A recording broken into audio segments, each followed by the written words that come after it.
Now, the next important concept to understand is about colour. If you're a black and white photographer, you might want to skip to the next section. But primarily as a colour photographer, for me, colour is so important to how I make my images.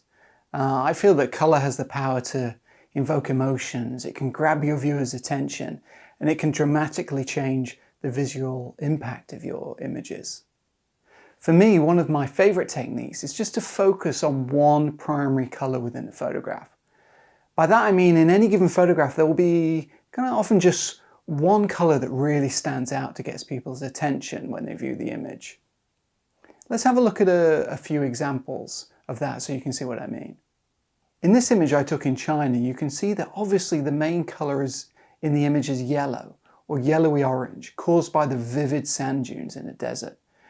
The colour dominates over 2/3 of the frame, and it really makes the image stand out when combined with that interesting situation of the man and the lone tree.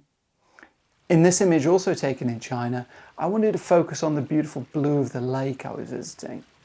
The water was so beautiful and turquoise that I knew I wanted to isolate it from everything else around, and I just wanted to focus the viewer's attention on the blue of the lake and the fish swimming in it.